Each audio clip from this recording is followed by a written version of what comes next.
quand Lou Yehi s'inspire de Let It Be et devient un classique de la guerre de Kippour.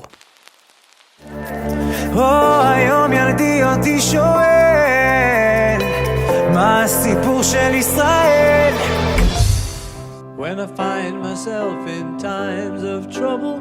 Quand en 1970, après un rêve étrange où Paul McCartney rêve de sa mère Mary lui dire Let It Be, qu'il en soit ainsi, alors que les Beatles sont sur le point de se séparer, il compose cette chanson qui fera le tour du monde. En 1973, ce tube arrive aux oreilles de Naomi Shemer qui décide tout naturellement de traduire la chanson en hébreu. Elle trouve d'abord le refrain Lou Yehi, qu'il en soit ainsi, mais finalement avec le début de la guerre de Kippour, elle décide d'adapter les paroles et les transforme en une prière pleine d'espoir pour que les soldats rentrent chez eux sains et saufs et que la guerre finisse.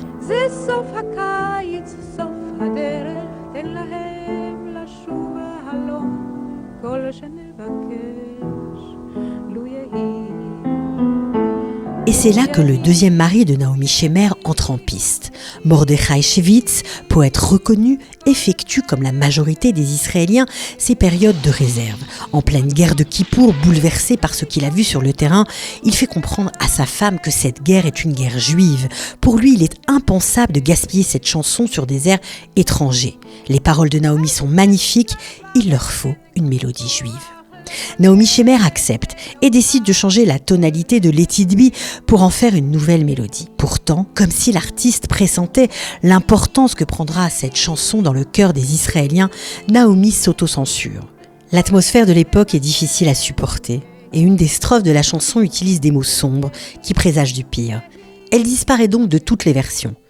Seul Chava Alberstein chantera ce titre dans son intégralité. Elle parle de l'arrivée redoutée par tous les Israéliens des officiers de Tsahal qui frappent à la porte pour annoncer le décès d'un soldat membre de la famille.